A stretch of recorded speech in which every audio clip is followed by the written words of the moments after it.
आप सभी को मेरी नमस्ते और जय हिंद। मेरा नाम आभास सैनी है और वर्बल मैथ बाय आभास सैनी में आप सभी का स्वागत है।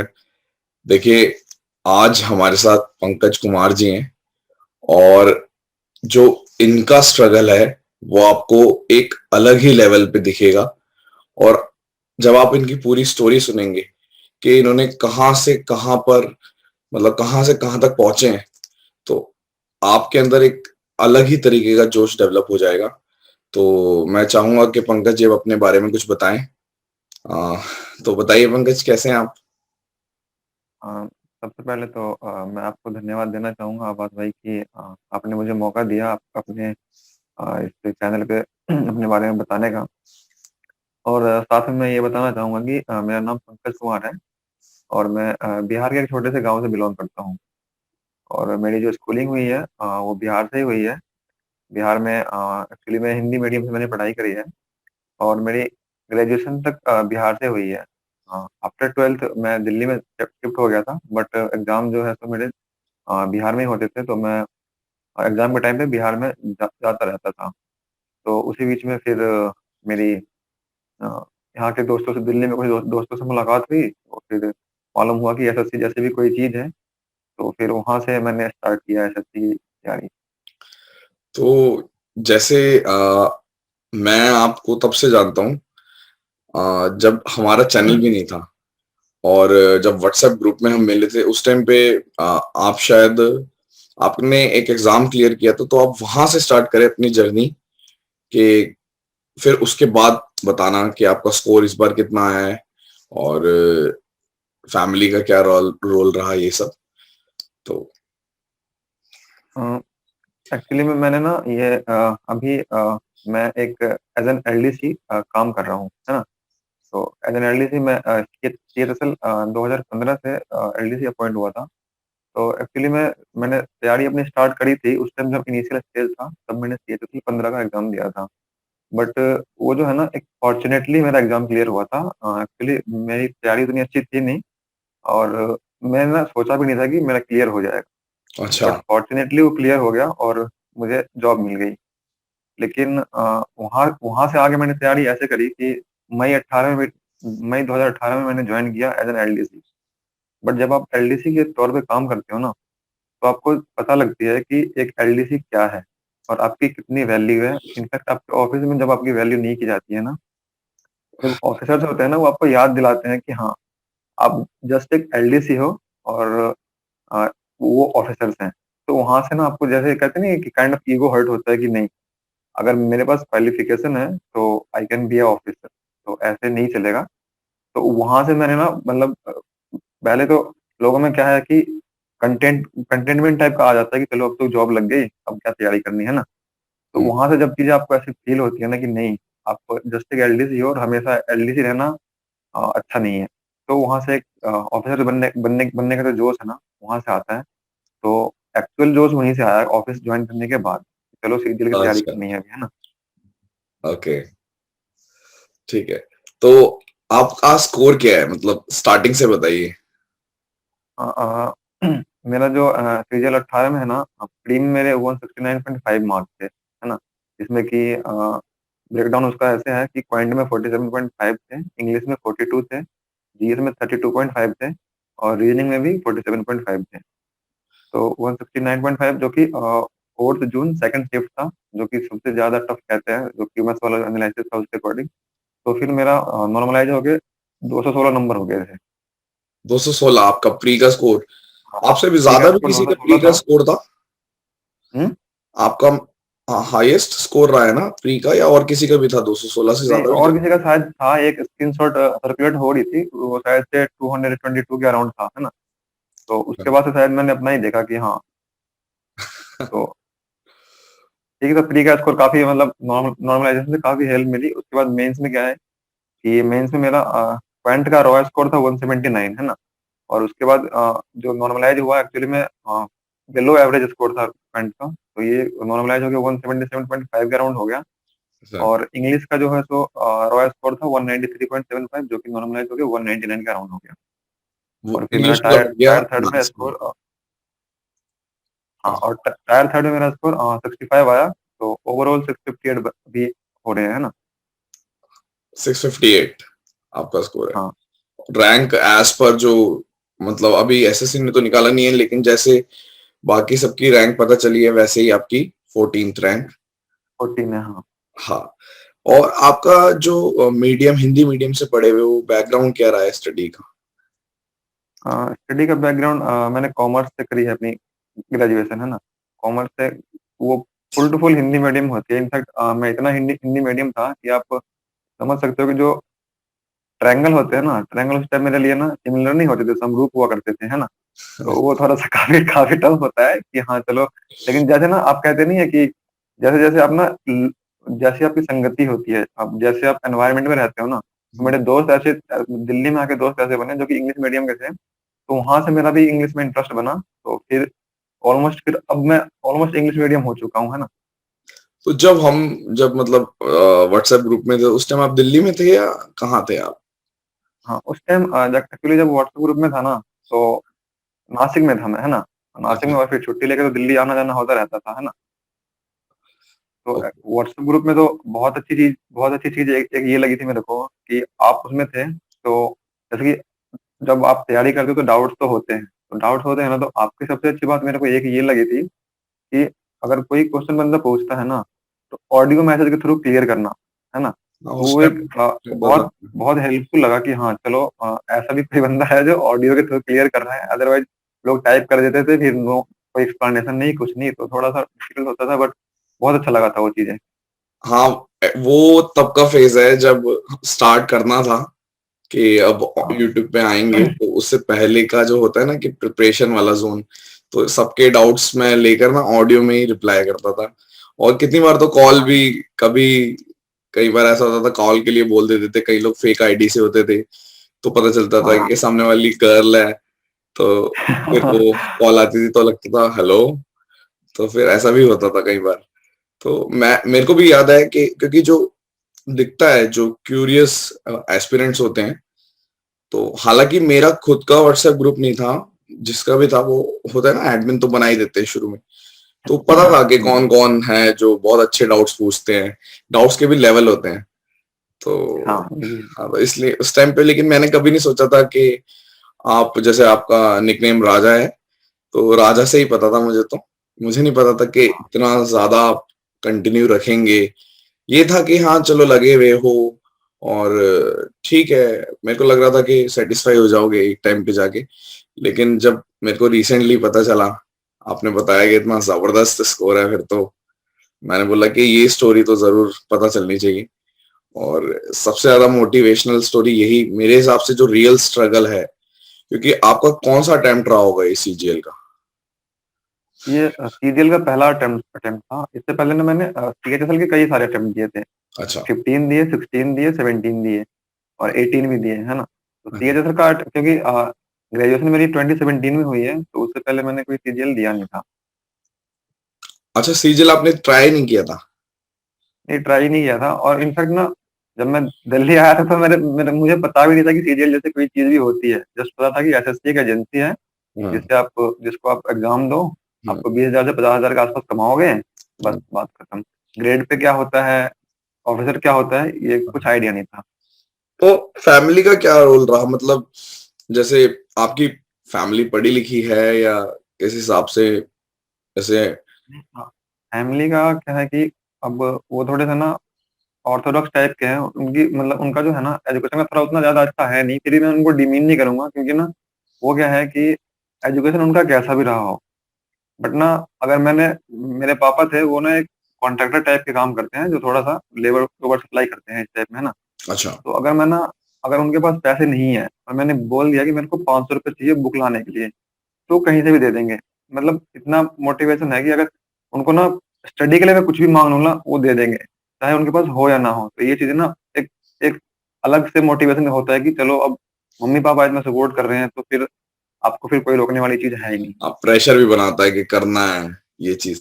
काफ़ी हाँ। बच्चों के साथ ये प्रॉब्लम होती है कि जब उनको ये फ़ील होता है, तो वो सही डायरेक्शन में नहीं जाते तो फ्रस्ट्रेट हो जाते हैं कि हमारे पेरेंट्स तो इतना सपोर्ट कर रहे हैं और हुँ, हुँ। हम लोग मेहनत भी कर रहे हैं। लेकिन मैं आप सबसे ये बोलना चाहूँगा कि मेहनत एक सही डायरेक्शन में और एक सही मेंटोर के अंडर करनी चाहिए। मेंटोर भी ज़रूरी, मेंटोर का मतलब ये है कि आपके फ्रेंड्स भी हो सकते हैं और ज़रूरी नहीं है कि कोई टीचर ही हो, ज़रूरी नहीं होता कि आपको एक पर्टिकुलर फेमस टीचर को ही फॉलो करना है, ऐसा ज़रूरी नहीं है। तो आपने किसको फॉलो किया? स्टार्टिंग में जैसे खुद ही आप तो सीएचएसएल कैंडिडेट रहे हो, तो प्रॉपर आपने फॉलो किया उस टाइम पे। तो मैथमेटिक्स के बारे में तो मुझे पता ही है। उसके अलावा आप एक बार बताइए सारे जितने भी चीजें हैं, आपने एसएससी क्यों चूज किया वो आप बता चुके हो, ठीक है। आपका अटेम्प्ट कौन सा है वो भी। तो बाकी पट अलग-अलग सब्जेक्ट्स को कैसे आपने कैटेगराइज किया और कैसे प्रिपेयर किया? ज़ीरो से बताओ एकदम। हाँ, अलग-अलग सब्जेक्ट का ऐसा था ना कि मैंने जब तैयारी स्टार्ट की ना, तो मुझे कुछ आइडिया था नहीं, है ना? तो मैंने पहले जैसे कि साइट्स वगैरह पे सर्च किया कि पढ़ना कैसे है, क्या पढ़ना है, कैसे पढ़ना है ना? हुँ, तो कहीं पे मालूम लगा कि चलो जीएस के लिए करते हैं पहले, है ना? जीएस कहीं पे कह रहे हैं कि एनसीईआरटी पढ़ो, कहीं पे कह रहे हैं लूसेंट पढ़ो, कहीं पे कह रहे हैं मनोहर पांडे पढ़ो, है ना? तो मेरे पास बहुत टाइम था, मैं सब उठा के लेके आ गया कि चलो ये भी पढ़ेंगे, ये भी पढ़ेंगे, ये भी पढ़ेंगे, है ना? लेकिन फिर उसमें से क्या है ना कि आपको कोई कोई पर्टिकुलर बुक होती है ना जो आपको अपनी तरफ खींचती है कि हाँ, आप मेरे को पढ़ो। हुँ, उस टाइम में जो मेरे को अच्छी बुक लगी ना, क्योंकि मैं कॉमर्स बैकग्राउंड से था, तो साइंस तो मेरा मतलब वीक पार्ट था। तो साइंस के लिए मैंने पूरा एनसीईआरटी 6 टू 10th पढ़ा था, कि चलो एटलीस्ट साइंस अच्छी होनी चाहिए मेरी, तो एनसीईआरटी मैंने पढ़ लिया था। क्योंकि टाइम मेरे पास बहुत था, जिनके पास नहीं है वो ना ना करें तो अच्छा है, क्योंकि इसमें टाइम बहुत कंज़्यूम होता है। और फिर बाकी के लिए मैंने लूसेंट किया था प्रेफ़र, क्योंकि स्पेशली पॉलिटी के लिए लूसेंट बहुत अच्छी है। और बाकी फिर ज्योग्राफी के लिए भी मैंने एनसीईआरटी पढ़ लिया था कि चलो एनसीईआरटी से कुछ अगर हो जाए तो अच्छा है। और एग्ज़ाम स्पेसिफिक के लिए लूसेंट ठीक लगा मेरे को, है ना? तो जीएस लूसेंट का की ये 2 हो गया। किताब आती है, एक येलो वाली, एक ब्लू वाली, जिसमें एक नहीं, तो येलो वाली मैंने करी थी प्रेफ़र, है ना? हुँ, हुँ, अ, और येलो वाले पहले मैंने क्या करा था कि हिंदी मीडियम वाला लिया था, क्योंकि स्टार्ट में मैं हिंदी मीडियम का स्टूडेंट था, है ना? हुँ, तो फिर हिंदी मीडियम का पढ़ लिया। उसके बाद से क्या है कि अब दोस्त लोग थे वो इंग्लिश मीडियम में पढ़ते, तो एक वो भी बुक उठा के लेके आ गया कि चलो हाँ, इससे भी थोड़ा-सा हेल्प मिलता है, तो थोड़ा-सा मतलब फिर चलता गया वैसे ही। जीएस का वहाँ से हो गया। और जीएस में क्या है ना कि अभी का जो एग्ज़ाम चल रहा है ना, उसमें करंट अफ़ेयर्स का बहुत बड़ा रोल होता है ना? तो करंट अफ़ेयर्स के लिए तो मैं बताऊँगा कि एक ना अफ़ेयर्स क्लाउड करके ऐप है ना? साइट भी है अफ़ेयर्स क्लाउड, तो उससे क्या है ना कि उनका क्या क्या होता है, पहले डेली का पीडीएफ आता है, वीकली पीडीएफ आता है, फिर मंथली पीडीएफ आता है। हुँ, तो मैं क्या करता कि मेरे पास उतना टाइम था नहीं, तो मैं वीकली पीडीएफ डाउनलोड करता था। हुँ। वीकली पीडीएफ टारगेट था कि संडे संडे को खत्म कर देना है ना? ये आप वर्किंग के साथ वाला बता रहे हो ना? आप हाँ। जब जॉब कर नहीं, रहे थे? एक्चुअली सीजीएल की जो मैंने तैयारी हुई ना, पूरी वर्किंग के साथ ही हुई, है ना? तो सीजीएल में कोई वो आपकी था नहीं। टाइमिंग, जॉब की टाइमिंग क्या है? कितने से कितना जॉब और की टाइमिंग कैसे 9 टू करते थे? 5 है, 9 टू 5 है। 9 टू 5 तो अपना हाँ। ये अभी ये भी बता दो, बीच में इंटरप्ट कर रहा हूँ, कि पढ़ने का टाइम, क्योंकि जैसे फिर ज़्यादा अच्छा लगेगा लोगों को कि आप वर्किंग होते हुए कैसे पढ़ रहे हैं, वो बहुत ही मोटिवेशनल चीज़ है। वर्किंग होते हुए जैसे आप देखो ना कि वर्किंग का आपका 9 टू 5 का पीरियड होता है ना? बाकी अगर कोई स्टूडेंट ना सुबह 5 बजे लगता है ना, तो 5 टू 9 तो उसका ही पीरियड है। यहाँ पे आप 4 आवर्स, 3 आवर्स आराम से निकाल सकते हो। और फिर हमारा ऑफ़िस तो बहुत नज़दीक है, मतलब 5 मिनट का रास्ता है। तो 5 मिनट में अब अगर मैं 5 भी ऑफ़िस से निकलता हूँ, तो 5:30 मैक्सिमम मैं पहुँच जाता हूँ। तो आधे घंटे में फ्रेश होके फिर मेरा 6 टू 9, 6 टू 10 बहुत आराम से मिलता है। तो इस पीरियड में आप जितना पढ़ सको आराम से पढ़ो, है ना? तो उसमें कोई पढ़ाई में ज़्यादा इश्यू लगा नहीं मेरे को। इनफैक्ट वर्किंग में क्या है ना कि जब आप वर्क करते हो ना, तो आपके ऊपर प्रेशर रहता है कि हाँ यार पढ़ना है, पढ़ना है। तब ज़्यादा पढ़ते हो, बजाए कि जैसे जैसे जैसे कि अगर संडे है ना, तो संडे को आपका आउटपुट कम होता है, क्योंकि आपको पता है कि मेरे पास बहुत टाइम है। बहुत टाइम है तो फिर उस दिन हो गई, पढ़ाई होती नहीं है। चलो आधे घंटे बाद पढ़ूँगा, एक बार ये कर लेता हूँ फिर पढ़ूँगा, तो उसमें आउटपुट कम निकलता है। और जब वर्किंग डे होता है ना, तो ज़्यादा आउटपुट निकलता है। और मेरा तो ऑफ़िस भी ऐसा था कि मेरे को ना जो लीस्ट वर्कलोड वाला सेक्शन था ना, वो मिला था। तो थोड़ा मैं लक ऑफ़िस में फैक्टर। भी बहुत मतलब मैक्सिमम पोर्शन ना मैंने इंग्लिश का मैक्सिमम पोर्शन मैंने ऑफ़िस में ही पढ़ा, क्योंकि उधर काम ज़्यादा था नहीं। और गवर्नमेंट ऑफ़िस में है कि अगर आपके पास काम कम है तो बहुत कम है, और ज़्यादा है तो बहुत ज़्यादा है। तो मेरे को कम वाला ही मिला था। हुँ, तो थोड़ा ये लक एक फैक्टर। अच्छा पार्ट था। अच्छा। हाँ, तो करंट अफेयर्स का आपने बताया, फेयर क्लाउड, और कुछ जीएस में? हाँ, करंट अफ़ेयर्स के लिए अफ़ेयर वो था। और फिर उसके बाद यूट्यूब चैनल भी है, एक वाईटी स्टडी करके यूट्यूब चैनल है, जिसपे करंट अफ़ेयर्स पढ़ाते हैं वो, तो वो मेरे को काफ़ी अच्छा लगा कि चलो हाँ, वो चीज़ें बहुत अच्छी थी। और आईटी इंग्लिश के लिए स्टडी? क्या है ना कि हाँ, वाईटी स्टडी। ओके। तो वो बहुत अच्छा करते हैं कवर, है ना? जैसे उनका डेली वीडियो आता है, वीकली वीडियो आता है, मंथली वीडियो आता है, तो वीडियो देखते जाओ, बस वो आ जाता है अपने खुद से माइंड में चीज़ें बैठ जाती है कि चलो ये हो गया, है ना? और इंग्लिश के लिए अगर देखें ना, तो मेरा ऐसा ही सीन था कि जो भी चीज़ें मार्केट में चल रही है ना, सारी बुक उठा के लेके आ गया। क्योंकि टाइम बहुत था, टाइम के अपने पास इश्यू नहीं था। सारे बुक बुक उठा के लेके आ गया, पढ़ता गया। मतलब प्रिंस टू पैरामाउंट भी पढ़ी है, एसपी बख्शी भी पढ़ी है, एमपी पब्लिकेशन भी पढ़ी है, मतलब जितनी बुक मार्केट में चल रही है ना, सारे पढ़ लिए हैं। फिर वहाँ से मेरे को जो ज़्यादा अच्छा लगा, जो इंटरेस्टिंग लगा ना, उसको फुल टू फुल किया कवर, है ना? तो इसमें क्या है कि अगर आपको अपना वर्ड ठीक करना है, वोकैब्युलरी का स्टोरेज करना है ना, तो SP Bakshi is one of the best. आप उसको आँख बंद करके फॉलो कर लो, वर्ड में कोई दिक्कत नहीं आएगी आपको। और फिर प्रैक्टिस के लिए एमबी पब्लिकेशन जैसे ऑफिस में लेके जाओ, पेंसिल रखो, करते जाओ कोई कोई वो दिक्कत होती नहीं है किसी को भी, है ना? तो वहाँ पे प्रैक्टिस कर सकते हो एमबी पब्लिकेशन के लिए आराम से। और फिर ग्रामर पोर्शन के लिए तो प्लिंथ टू पैरामाउंट बहुत बढ़िया है ना? प्लिंथ टू पैरामाउंट यहाँ का वॉल्यूम 1। हाँ, पैरामाउंट का वॉल्यूम 1 बढ़िया है, वॉल्यूम 2 मैंने ट्राई नहीं किया क्योंकि वॉल्यूम 2 में ज़्यादा कुछ है नहीं, उसमें अब नैरेशन है, वॉइस है और क्लोज़ टेस्ट वगैरह, तो वो चीज़ें तो आपको ऐसे ऐसे कवर होती है।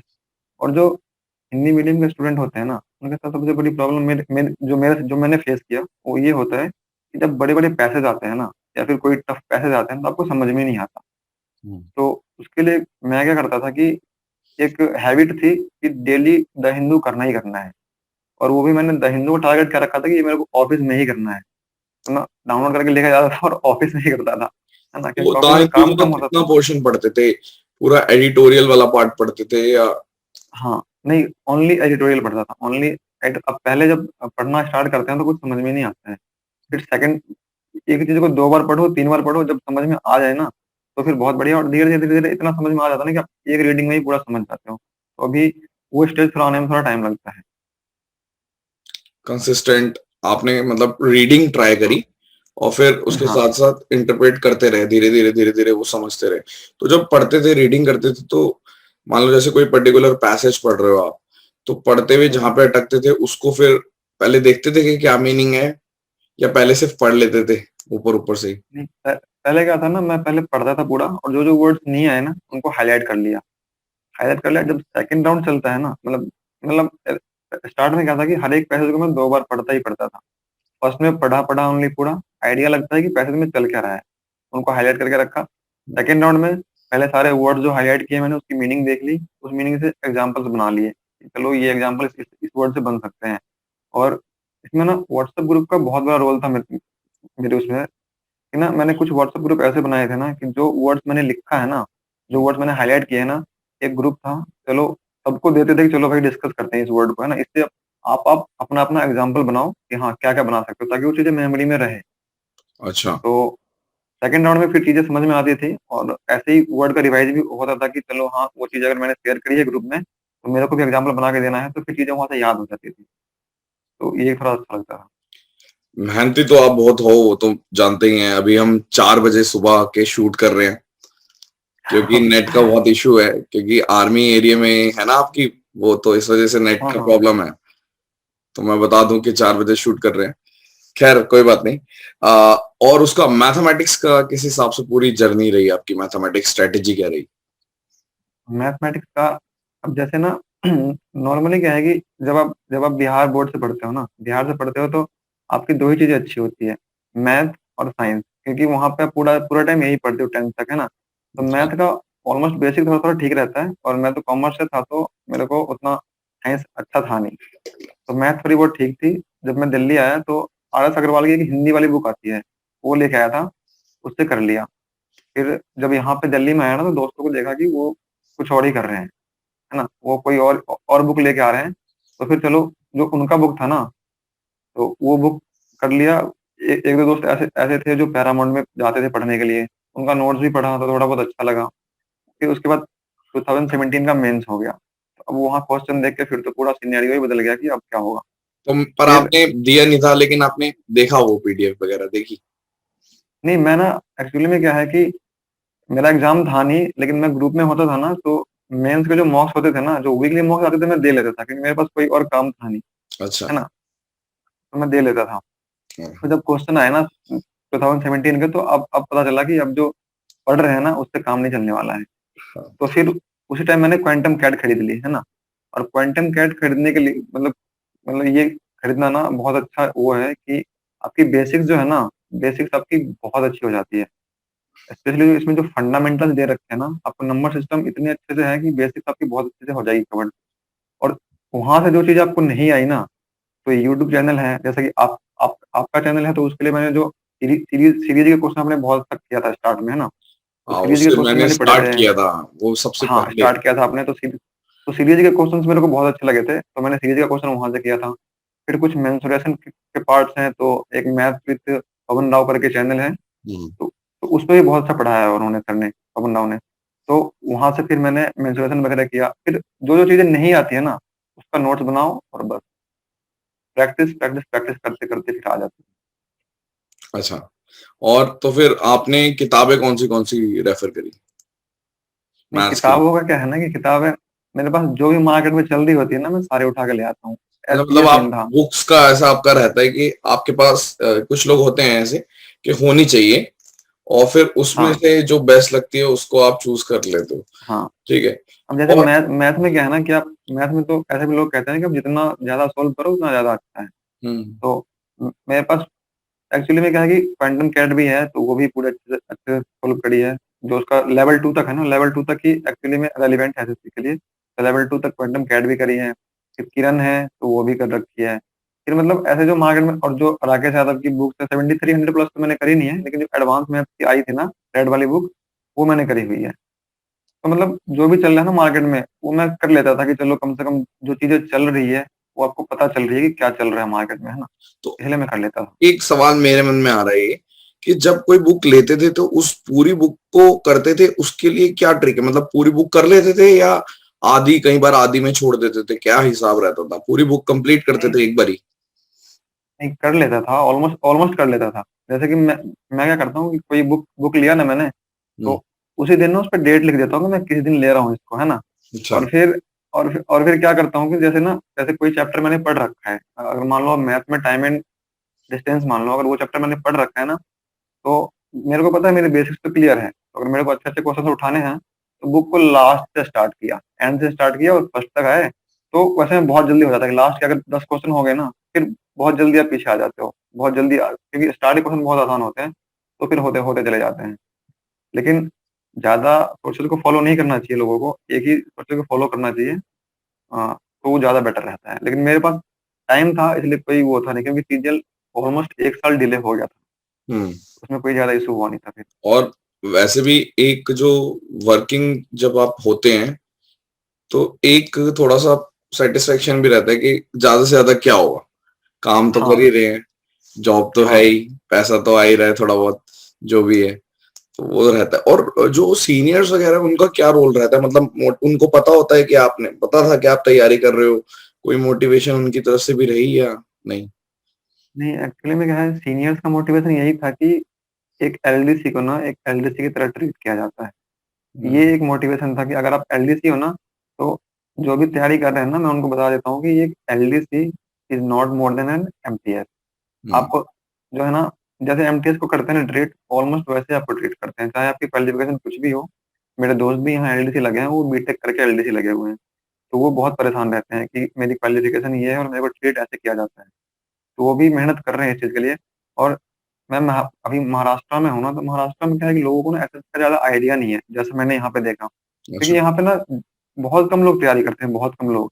तो उनको अगर बोलो भी ना तो एसएससी, सीजीएल, तो वो कुछ ज़्यादा वो ध्यान देते नहीं है, है ना? तो यहाँ पे सीनियर्स का कुछ ज़्यादा खास है नहीं, लेकिन सीनियर्स इतना है ना कि मेरे को सबसे अच्छी चीज़ ये लगी कि मतलब जो सीनियर थे ना, उन्होंने मेरे को ना लीस्ट वर्कलोड वाला काम दिया और जो इंडिपेंडेंट चार्ज है ना, वो दिया। क्योंकि मेरा सुपीरियर जो था, एक बंदा था सिर्फ, मेरे को बस उसको बताना था कि मैंने ये काम किया है, अदरवाइज़ कुछ भी नहीं था। तो लीस्ट वर्कलोड विद जो ऑफिसर होते हैं ना, कुछ ऑफिसर ऐसे हैं कि वो ना बिल्कुल आपको मानते हैं कि आप ये बंदा कुछ है ही नहीं। जैसे मेरे साथ, मैं एक सिनेरियो बताता हूँ क्या हुआ था, एक सीन क्या हुआ था। हुँ, कि एक लेटर ड्राफ्ट करके देना था, ठीक है? ठीक, मैंने दिया था, मैं एसएससी की तैयारी कर रहा था। मेरे ख्याल से मैंने बहुत अच्छी इंग्लिश लिख के बना के दिया था लेटर ड्राफ्ट करके। लेकिन जो ऑफ़िसर था ना, हुँ, उसने उसके लिए मेरे को डाँट दिया कि तेरी इंग्लिश इतनी बेकार, बेकार, बेकार है ना? तो एक अंदर से आ गया कि क्या है ये? मतलब इसको खुद नहीं पता है कि मेरे को बता रहा है। भले वो ऑफ़िसर था लेकिन वो प्रमोशन से आया था तो उसको उसको ज़्यादा नहीं होता था, लेकिन फिर भी मैंने चलो कहा कि अब है तो ऑफ़िसर, मैं कुछ बोल नहीं सकता हूँ। हुँ। लेकिन एक बेस्ट मोटिवेशन टाइप का है ना पढ़ने का कि हाँ, एक ऐसी अपनी इंग्लिश इतनी अच्छी करनी है ना कि आपको नेक्स्ट टाइम कोई बोल ना सके कि तुम्हारी इंग्लिश इतनी खराब, जो तुमने ऐसा लिख दिया। तो ये चीज़ें वहाँ से थोड़ी-सी वो रहती है। इंडिया मैं एक बड़ी बात बोलना चाहूँगा, बड़ी लगेगी लोगों को, कि इंडिया के अंदर ज़्यादातर जो अच्छी पोस्ट पे बंदे हैं ना, वो नॉन डिज़र्विंग हैं, ठीक है? हाँ, ये मैंने खुद देखा है और जैसे अपनी फैमिली में भी बात करें, फैमिली में जैसे जो लोग वर्किंग हैं, तो उनकी पूरी स्टोरी जब सुनते हैं, जब मैंने जैसे मैं प्राइवेट की बात करूँ, प्राइवेट में इतना नहीं होता, बट प्राइवेट में भी पॉलिटिक्स तो चलती है। लेकिन गवर्नमेंट में तो ये होता ही है कि काफ़ी सारे लोग अब जो आ रहा है, तो आने वाले टाइम में डिज़र्विंग रहेंगे। लेकिन अभी तक क्या है, जितने भी अच्छी हाई प्रोफाइल पोस्ट हैं, वो सब नॉन डिज़र्विंग ही होते हैं। तो जो एंटर करता है जब कोई मेहनत करके, तो उसके अंदर ये रहता है, जैसे आपको फ़ील हुआ ना कि यार इसको ये खुद इतना नहीं जानते और स्टिल हमारे सीनियर हैं, तो फिर वो चीज़ आ जाती है। खैर कोई बात नहीं, ये तो अलग टॉपिक है। रीज़निंग का क्या आपने तैयारी करी? मैं एक मतलब मेरा साइड के क्वेश्चंस भी मैं फॉलो करता रहूँगा और अपनी जो बात चल रही है वो तो चल ही रही है। ठीक है? रीज़निंग का कैसे किया? रीज़निंग के लिए रीज़निंग के लिए ना कोई ख़ास स्पेशल कुछ करा नहीं था मैंने, और इनफैक्ट एसएससी का कोई भी एस्पिरेंट नहीं करता है। रीज़निंग के लिए ना आप डेली बेसिस पे मॉक्स जो ना वो हुँ, इनफ है। बस कुछ टॉपिक्स हैं जैसे कि कैलेंडर हो गए, है ना? हुँ, कैलेंडर हो गया, क्लॉक हो गया, तो इन सब के एक पर्टिकुलर नोट्स बना लो। बाकी आपको कुछ करने की ज़रूरत नहीं है। आप एक मॉक डेली करो ना, उसी में आपकी रीज़निंग की बहुत अच्छी प्रैक्टिस हो जाती है। तो बहुत अच्छा स्कोर उसमें आ जाता है। और बाकी जो व्हाट्सएप ग्रुप है, टेलीग्राम ग्रुप है, तो उसपे आपको यूनिक क्वेश्चन्स मिलते रहते हैं। तो वहाँ से जो है ना आपका जो कहते नहीं कांसेप्ट ना और ज़्यादा ब्रॉड होता रहता है कि हाँ, ये चीज़ें इस लॉजिक में क्वेश्चन आ जाते हैं। तो वो काफ़ी है रीज़निंग के लिए उतना। अब वैसे ना जब से टीसीएस ने एंट्री मारी है, प्री के अंदर रीज़निंग का थोड़ा-थोड़ा रोल वो बढ़ाता जा रहा है। अभी जैसे रिसेंटली हाँ, पेपर हुए थे, तो उसमें सीएचएसएल, तो उसमें भी बता रहे हैं बच्चे कि मैथ्स में तो कंप्लीट करके आए और रीजनिंग में छूट गए 4-5 क्वेश्चन, तो अच्छा लॉजिक आ रहा है। अब आने वाले टाइम में मुझे ऐसा लगता है कि रीजनिंग को भी थोड़ा-थोड़ा टाइम देंगे। अब वो हाँ। हो जाएगा थोड़ा-सा, ग्राफ ना ऊपर चला जाएगा। आपने प्री और मेंस के लिए अलग-अलग तैयारी करी थी या स्टार्टिंग से ही एक कांसेप्ट बना के चले थे?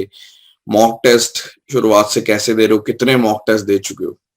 ये सब चीज़ें बताइए। हाँ, ऐसा तो कुछ है नहीं कि जो प्री है ना, प्री हो या मेंस हो, ऐसा कोई उसमें कोई ना मतलब वो नहीं है कि अलग-अलग तैयारी करी। जो करा है दोनों में काम आ गया, इतना तो पता ही है कि दोनों में सेम ही क्वेश्चन्स आते हैं। और मेरा था ना कि जब जब जैसे कि मेंस का एग्ज़ाम होता था ना, तो एसएससी ट्यूब वगैरह के जितने भी लाइव टेस्ट आते थे ना, चाहे वो प्री के हो या मेंस के हो, मैं दे लेता था। क्योंकि मेरे पास कोई कुछ था नहीं करने के लिए, तो वही करता रहता था मैं कि चलो अब भले ही मेरा एग्ज़ाम ना हो लेकिन दे लेता हूँ, क्या पता कुछ अच्छा मिले सीखने के लिए, है ना? तो मैं दे लेता था। और मॉक टेस्ट का क्या है ना कि आपकी तैयारी में आप मान लो अगर आप कितना भी पढ़ लो ना, अगर मॉक टेस्ट नहीं देते हो ना, तो आपको ज़्यादा फ़ायदा नहीं होगा। क्योंकि मॉक टेस्ट का बहुत बड़ा रोल होता है। और जब से मैंने तैयारी स्टार्ट करी ना, मतलब मेरे नंबर मान लो अब 100 भी नहीं आते ना, तब से मेरा है कि मैं डेली 1 मॉक देता ही देता हूँ, है ना? चाहे कुछ भी हो जाए, भले ही पूरे दिन पढ़ाई ना हो, डेली 1 मॉक देना ही देना है। तो वहाँ से चीज़ें है ना कि अपना मतलब आपके उसमें आ जाती है कि कैसे क्वेश्चन्स आ रहे हैं और मॉक को किससे कब कितना टाइम देना है ऑटोमेटिकली पता चल जाता है। बाकी आपके पास फिर टाइम का इश्यू नहीं होता। मॉक टेस्ट तो लोगों को देना ही चाहिए। चाहे अब तैयारी है या नहीं है, लेकिन कुछ लोगों को होता है ना कि जैसे कि अब कोई ऐसा बोलेगा कि मेरे को तैरना आ जाएगा तो मैं जाऊँगा नदी में। ऐसा तो होगा नहीं ना। अब नदी में जाओगे तभी तैरना आएगा ना। तो आप मॉक देते रहो। ऐसे नहीं है कि तैयारी पूरी हो जाएगी फिर मॉक दूँगा। मॉक देते रहो, मॉक में कोई इश्यू नहीं है। मॉक आपको बहुत मतलब अच्छा प्रूव होगी आगे आगे लॉन्ग रन में। वैसे भी आप जो उठे हो वो नीचे से ऐसे ऐसे उठे हो, तो आपने 100 से कम का स्कोर भी देखा हुआ है। जैसे बहुत मेजॉरिटी भी ऐसी, मतलब आप एक एज़ अ नॉर्मल एस्पिरेंट रहे हो। आप 10th 12th में क्या कितने मार्क्स थे आपके? टॉपर थे क्या या नॉर्मल? नहीं, नहीं 10th में मेरे टॉपर नहीं एक्चुअली मैं 10th में क्या 10th में मेरे हाँ, 71% थे और 12th में 72% थे और मतलब ग्रेजुएशन में 66 के आस-पास आए हैं, है ना? एवरेज कह सकते हो, हाँ, एवरेज स्टूडेंट रहे हो आप, ठीक है। अच्छा, और एक क्वेश्चन और है, टियर 3 का क्या रोल रहा आपका? टियर 3 के लिए पढ़ाई करी थी, ऐसे राइटिंग वगैरह करते थे हाँ। कुछ? टियर 3 का मैं बताता हूँ कि ना जैसे मैंने ना सीएचएसएल 15 दिया था, सीएचएसएल 17 दिया था, ठीक है? तो ये दोनों मैंने दिए थे हिंदी मीडियम में, ठीक है? तो हिंदी मीडियम में एक में मेरे नंबर आए थे 56 और एक में मेरे नंबर आए थे 55 के आस-पास, ठीक है? तो इन दोनों में इतना ज़्यादा नंबर आया था। लेकिन फिर ना बीच में पहले तो मैं हिंदी मीडियम का ही था, बीच में मैं ना ट्रांसफ़ॉर्म हो गया इंग्लिश मीडियम में, ठीक है? तो फिर मैंने सीएचएसएल 18 का और सीजीएल 18 का, ये दोनों दिए इंग्लिश मीडियम में। 16 और तो 18? इंग्लिश मीडियम में ना हाँ, सीएचएसएल 18 और सीजीएल 18 तो इसमें मेरे ना अच्छा, अच्छा, सीएचएसएल 18 में 66 नंबर आए थे अच्छा। और सीजीएल 18 में मेरे 65 नंबर आए हैं। तो मतलब फिर मेरे को लगा कि यार मैं तो मतलब इंग्लिश में अच्छा लिख लेता हूँ। लेकिन जब 66 नंबर सीएचएसएल में आ गए तो फिर मैंने इंग्लिश में स्टार्ट कर दिया और पढ़ना कहाँ से है तो उसके लिए क्या है कि टायर थर्ड है ना मोस्टली लक बेस्ड ही है। लेकिन आपको जो कॉमन फैक्ट्स हैं, जो बेसिक चीज़ें हैं ना वो पता होनी चाहिए। जो जनरल टॉपिक्स चल रही है मार्केट में, जो नए-नए गवर्नमेंट स्कीम्स आ रहे हैं, उसके लिए आपको तैयारी करनी पड़ेगी और आप कर लो और ना जैसे कि ना आप क्या करो कोई टॉपिक उठाओ, कोई टॉपिक पिक करो और ना उसपे ना जैसे कि बहुत सारे मतलब गूगल करो, कुछ भी करो, अपना उसपे ना कुछ बुलेट पॉइंट्स लिख लो उस टॉपिक के।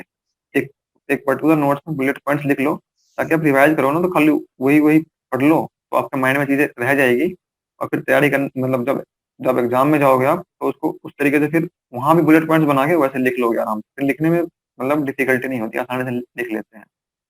और जैसे जैसे सीएचएसएल में टियर तो स्कीम टियर वगैरह 3 के लिए आती है। ना हाँ, टियर 3 के लिए ना 2 बुक्स मैंने करी थी रेफर, जो अरिहंत पब्लिकेशन की आती है, एक एस्से की आती है, एक लेटर की आती है, 151 एस्से करके है और लेटर की है। तो वहाँ से है ना कि आपको पता चलता है कि आपको लेटर स्टार्ट कैसे करना है। जो लेटर है ना, स्टार्ट में क्या लिखना है, जो कौन-कौन से ऐसे-ऐसे कुछ वर्ड्स होते हैं ना पर्टिकुलर, तो वो जी। इसके लिए अच्छा है। वो आप बुक रेफर कर सकते हो।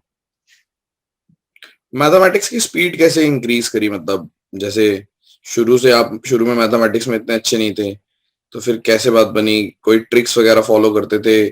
ट्रेडिशनल मैथमेटिक्स करते थे, उसी में स्पीड बनाई? ये एक बहुत बड़ा सवाल है। मैथमेटिक्स में स्पीड के लिए ना आपको सबसे पहले ये देखना पड़ेगा कि जो ट्रिक्स है ना, आप किसी और का फॉलो मत करो। क्योंकि जब ट्रिक्स ना खुद बनाते हो ना, तो उसका बात कुछ और रहता है। क्योंकि दूसरे का अगर आपने फॉलो किया ना आँख बंद करके, तो वो ज़्यादा चांसेस है कि आप एग्ज़ाम में भूल जाओगे या गलत करके आ जाओगे। जब आप खुद से सॉल्व करते हो ना, तो आपके अंदर ना माइंड में खुद से ट्रिक आती है ना? लेकिन जब आप दूसरे का आँख बंद करके फॉलो करते हो ना, तो आपको है कि वो चीज़ें मतलब याद करनी पड़ती है। तो ये चीज़ है कि आप ना जो कन्वेंशनल मेथड चल रहा है ना, उससे सॉल्व करते जाओ, आपके माइंड में ऑटोमैटिकली ट्रिक आएगी और ना जब आप मॉक एनालाइज़ करो ना, थोड़ा-सा टाइम दो एक किसी क्वेश्चन पे, जैसे कोई क्वेश्चन आपने सॉल्व किया ना, तो थोड़ा-सा टाइम दो कि हाँ, इसको मैं और किस तरीके से कर सकता हूँ। फिर आपके माइंड में आप देखना ना कि एक मैजिक सा आएगा, ऑटोमैटिकली आपके माइंड में ट्रिक आएगी कि मैं ऐसे कर लूँगा इसको। अब मैंने ये मेथड पहले अपनाया है, ये मेथड मैं आराम से कर सकता हूँ। तो वहाँ से ट्रिक ट्रिक ना आपके अंदर से आनी चाहिए, दूसरे को फॉलो करने में थोड़ा-सा मेरे को अजीब-सा लगता है कि नहीं, वो हाँ, चीज़ें अच्छी नहीं है। होता ही है। अब तो जब से यूट्यूब आ गया है, तो मिल जाती हैं ट्रिक्स। पहले तो क्या था कि मुझे पता है कि जब मैं कुछ ट्रिक से करता था, समझाने में इतनी बुरी हालत हो जाती थी। तो फिर मैं बोलता था कि इसको बस देख लो। तो वो होता है कि काफ़ी लोग उस चीज़ को कर लेते हैं फ़ॉलो और काम आ भी जाती है, बट हाँ, ये बात सच है कि अपनी ट्रिक बना ले अगर कोई, तो वो तो बहुत ही बढ़िया बात है। बट मुश्किल क्वेश्चन में अपनी नहीं बना पाते, जो हाँ, जितना नहीं बना पाए तो फिर तो हाँ, दैट्स ओके, कोई ज़्यादा इश्यू नहीं है। लेकिन मोस्टली आप ट्राई करो कि हाँ, खुद खुद की बनाई ट्रिक ना आपके माइंड को भी ब्रॉड करती है। फिर ना आप ना बाकी चीज़ें भी सही से कर लोगे। परफेक्ट, बिल्कुल। और स्किपिंग वगैरह का कैसा है, मतलब स्किप करते थे, कैसे करते थे? उसकी क्या स्ट्रैटेजी है? क्वेश्चन स्किप करने की क्या स्ट्रैटेजी है? स्किपिंग का क्या है ना कि मेरे साथ क्या था कि जैसे कि ना कुछ पर्टिकुलर चैप्टर्स थे जिसमें मेरे को प्रॉब्लम आती थी। जब मैंने तैयारी स्टार्ट करी थी, तो एडवांस पोर्शन जो है ना जैसे अलजेब्रा वगैरह हो गया ना, तो जब एग्ज़ाम में ये क्वेश्चन आते थे ना तो मैं स्किप कर देता था। है ना? या फिर कोई क्वेश्चन बड़ा लग गया, जैसे देख के लग गया कि हाँ, इसमें ना मेरे को ज़्यादा टाइम लग जाएगा, उसको सीधा-सीधा स्किप कर दिया। जब पूरा पेपर हो गया ना, फिर इधर आया कि चलो अब इसको इसको करते हैं सॉल्व करने का ट्राई, है ना? तो स्किप करने का ना आपको बस जब आप आपकी प्रैक्टिस ज़्यादा हो जाती है ना, तो आपको ऑटोमैटिकली पता चल जाता है कि कौन-सा क्वेश्चन मेरा ज़्यादा टाइम लेगा और कौन-सा क्वेश्चन कम टाइम लेगा और कौन-सा क्वेश्चन कितना टाइम लेगा ये आपको आइडिया लग जाता है। फिर वहाँ से आप स्किपिंग मतलब कौन-सा क्वेश्चन करना है, कौन-सा नहीं करना है, ये आपको आइडिया लग जाता है। फिर आप कर सकते हो आराम से। तो जब मॉक टेस्ट जैसे लाइव मॉक टेस्ट भी देते थे, कितनी रैंक आने लग गई थी पेपर से, मतलब पेपर से पहले के टाइम? जैसे अभी जितेंद्र का के साथ बात हुई थी, जितेंद्र सिंह राठौर, तो वो तो टॉपर ही रहे हैं, मतलब मॉक टेस्ट में, जितने भी मॉक टेस्ट में सब में नाम लिखा ही रहता था ऊपर। हाँ, हाँ। तो आपका क्या हिसाब था, कितनी रैंक रहती थी? क्योंकि आपके भी मार्क्स, अगर जैसे मैंने जब देखा आपका स्कोर कार्ड, तो प्री में 216, इंग्लिश में भी आपके पूरे कंप्लीट मार्क्स हैं, लगभग 200 ही है ना, 199 पॉइंट समथिंग। मैथ्स में थोड़ा सा रह गया, वरना आपका स्कोर बहुत जबरदस्त आ जाता। और क्योंकि आप वर्किंग है, और वर्किंग के हिसाब से जो स्कोर है आपका, मुझे लगता है कि वो नॉन वर्किंग वालों को बीट कर रहा है। तो ये मेरी खुद की सोच है। ठीक है। और मेरे हिसाब से तो ज्यादा फर्क नहीं होता ना, जैसे ऊपर जाते हैं तो रैंक में ज्यादा फर्क नहीं होता। जैसे आप 658 पे हैं, तो वही चीज, मतलब आप आपका कितना मॉक में क्या रैंक बनती थी रैंक, या किस हिसाब से? नहीं, मॉक में क्या है ना कि मॉक में मेरा ना जैसे कांस्टेंट नहीं रहता था। जितेंद्र सिंह राठौर का मैं क्या देखता था, मैं भी एसएससी ट्यूब का मॉक देता था, हम्म, तो वो उनका तो क्या था कि ऑल हमेशा टॉप 5 में रहना है, ठीक है? हम्म, तो मैं बताता हूँ कि मैं भी हमेशा बीट करना चाहता था। अब ऐसे तो मैं नहीं कहूँगा लेकिन ना मैं उस टाइम उस पर्टिकुलर बंदे को ही बीट करना चाहता था हमेशा, जितेंद्र सिंह राठौर को ही। और भी 2-3 लोग थे मॉक में जिसके नंबर अच्छे से आते थे, जैसे कुल के नाम से बंदे थे, है ना? और भी हैं। लेकिन ना इनका क्या था कि बहुत ज़्यादा नंबर आते थे, 190 मैथ में, 190 इंग्लिश में, तो बहुत ज़्यादा फ़ैसिनेटिंग होता था। तो हम्म, मैं भी बीट करना चाहता था, लेकिन मेरी जो रैंक है ना, अगर मतलब मेरी रैंक ना थोड़ी-सी फ्लक्चुएट करती रहती थी। कभी मैं टॉप 10 में होता था, कभी मैं टॉप 5 में होता था, कभी मैं टॉप 15 में होता था। तो मेरा इतना ही रहता था, टॉप 15 के अंडर जब स्टार्ट करी थी तब तो बिल्कुल नहीं था। जब स्टार्ट करी थी तो रैंक 1000 के आस-पास आती थी, 900 के आस-पास आती थी। हम्म। लेकिन फिर धीरे-धीरे, धीरे-धीरे टॉप 15 में, टॉप 10 में, टॉप 5 में ऐसा भी आना स्टार्ट हो गया था। है ना? तो क्या ऐसा, मतलब देखो, बच्चों के दिमाग में जो क्वेश्चन रहता है, और जैसे मेरे से जो सबसे ज्यादा सवाल पूछे जाते हैं, वो यही पूछे जाते हैं कि स्कोर अगर रुक गया, स्टैग्नेंट है, उसको आपने कैसे बढ़ाया एकदम से? मतलब जैसे आप एक टाइम आपकी लाइफ में भी एक फेज आया होगा, जब स्कोर हुँ, आपको हुँ। लग रहा होगा आप तो बढ़ ही नहीं रहा, मैथ्स में या इंग्लिश में, या मैथ्स और इंग्लिश की ही बात करते हैं, तो फिर उस फेज से आप कैसे निकले, और फिर आप फिर से रैंकर कैसे बने? वो स्टैग्नेशन जो है ना ऑलमोस्ट सभी एस्पिरेंट के लाइफ में आता है। सबको वो फेस करना पड़ता है, जैसे कि आपका जो है ना 130 से 140 के पूल में ना बहुत सारे लोग आते हैं, है ना? तो इसमें क्या है कि आपको स्टैग्नेशन जब आता है ना तो कई कई लोगों को होता है कि अब यहाँ से बढ़ नहीं रही है, क्या करूँ, क्या करूँ? उस चक्कर में ना कुछ गलत ट्राई करने लग जाता है फिर, है ना? अलग-अलग सा। तो उसमें क्या है कि आप ना बस आप अपने अपना खुद को मॉक को एनालाइज़ करो कि मेरी गलतियाँ कहाँ हो रही है, इसमें कितना मेरे को सही होना चाहिए था फिर भी सही नहीं हो रहा है ना? वो एनालाइज़ करके ना उस पे वर्क करते रहो। जब ये स्टेज पार हो जाएगा ना, तो आपके स्कोर में एक बूम देखने को मिलेगा। मतलब फिर बहुत तेज़ी से स्कोर बढ़ेगा। अपना फिर जो टॉपर्स की वो है ना, उसमें बहुत आसानी से पहुँच जाओगे। लेकिन आपको स्टैग्नेशन का जो है ना, जैसे कहते नहीं है कि कुकर है, कुकर में सीटी-सीटी चलती रहती है। पहले प्रेशर बनता रहता है, फिर ऑटोमैटिकली सीटी आती है बहुत प्रेशर बनने के बाद। तो जब आप ना आपकी उस स्टैग्नेशन को तोड़ने के लिए ना इनफ तैयारी हो जाएगी ना, तो फिर एक बूम देखने को मिलेगा आपको। लेकिन उस स्टैग्नेशन को तोड़ने के लिए आपको हमेशा एनालाइज़ करना पड़ेगा कि आप आप गलत कहाँ कर रहे हो, गलत क्या कर रहे हो और मतलब उसपे आपको कोई दूसरा अप्रोच अपनाना है या नहीं अपनाना है या फिर जो कर रहे हो वो बहुत बेस्ट है ना? तो वहाँ से ये चीज़ें स्टैग्नेशन तोड़ने का आपको वो मिलेगा। मतलब यही आउटपुट है कि आप लगे रहिए, और लगे रहिए। एक जैसे वो आजकल मोटिवेशनल जिफ बनी होती है कि वो खोद रहा है, खोद रहा है, खोद रहा है, और हुँ, हुँ, हुँ। डायमंड है, यहीं से वापस चले जाते हैं कुछ लोग। तो चालू रखना है ना? हाँ, चालू रखना है। नोट्स वगैरह बनाए थे आपने किसी भी सब्जेक्ट के? नोट्स अपने खुद के नहीं, हाथ से? नोट्स मैंने नहीं बनाए थे किसी भी सब्जेक्ट के, तो ये थोड़ा-सा लेकिन नोट्स बनाना चाहिए लोगों को। मैंने ये गलती करी थी, तो हम्म, अगर नोट्स बनाना चाहिए, आप कोई भी एस्पिरेंट को ये गलती नहीं करनी चाहिए। जैसे कि आपको मैथ्स का नोट्स बनाना चाहिए, इंग्लिश का नोट्स बनाना चाहिए। मैंने नोट्स ना काफ़ी एंड में, जैसे कि अभी क्या हुआ 2018 में मैंने नोट्स नहीं बनाए थे। लेकिन जब यूएफएम का इश्यू आया ना, तो फिर मैंने 2019 का भी तैयारी स्टार्ट कर दी थी, कि चलो अच्छा, अभी करते हैं ये भी, है ना? तो आपने भी तब तैयारी मैंने नोट्स स्टार्ट बनाना कर दी स्टार्ट थी? किए थे। हाँ, अच्छा। जब ना सीरियल का रिज़ल्ट आया ना, तब मैंने तैयारी स्टार्ट कर दी थी। चलो अभी इसमें आपके मार्क्स कुछ भी हो, कोई फ़र्क नहीं पड़ता जब आपको 0 नंबर मिल जाते हैं तो, है ना? तो अब फिर से तैयारी स्टार्ट करते हैं, चलो इसमें अगर नहीं भी हुआ तो देखेंगे नेक्स्ट नेक्स्ट में अगर कुछ हो जाएगा तो। तब मैंने फिर ना नोट्स बनाना स्टार्ट कर दिया था, जैसे मॉक दिया, कौन-सा क्वेश्चन यूनिक लगा, इसका सॉल्यूशन यूनिक लगा, उस क्वेश्चन को लिखा, फिर ना खुद से थोड़ी देर टाइम लगा के सोचा कि इसको मैं कैसे सॉल्व कर सकता हूँ। तो एक जो अल्टरनेट सॉल्यूशन है वो भी है, और जो कन्वेंशनल मेथड है वो भी, मतलब दोनों उसमें लिख के रखा है कि हाँ, चलो ये चीज़ें मेरे को आगे फ़ायदा करेगी। नोट्स बनाना चाहिए लोगों को, चाहे मैथ्स का, इंग्लिश का, दोनों का नोट्स। मैंने अभी तो 2019 की तैयारी जब करी थी ना, तब मैंने बनाना स्टार्ट कर दिया था। तो अब दोगे पेपर आप नहीं, मेन? अब अब तो नहीं दूँगा मैं, है ना? अब तो छोड़ दिया कि चलो प्री हो गया तो प्री तक था, लेकिन अब मेंस देने का कोई वो नहीं है। आप फायदा भी नहीं क्या? कौन से आप कौन सी उसमें जाएंगे? कौन अभी सी क्या है ना जॉब कि लोगे? मेरी तो फर्स्ट चॉइस वैसे ना आईटीआई दिल्ली है, लेकिन आईटीआई दिल्ली मेरे को पॉसिबल लग नहीं रहा है, क्योंकि जो मेरे से ऊपर के रैंक वाले लोग हैं ना, हम्म, वो आईटीआई दिल्ली प्रेफ़र कर रहे हैं। तो हम्म, आईटीआई दिल्ली अगर पॉसिबल हुआ तो आईटीआई दिल्ली, अदरवाइज़ दूसरा देखेंगे कुछ, है ना? एमईए हाँ, के चांसेस आपने लग रहे हैं फिर, फाइनल है नहीं ना? करना, फाइनल कर लो, क्योंकि एक नहीं, सेकंड। हाँ, आइदर जाना आईटीआई आईटीआई में दिल्ली ही।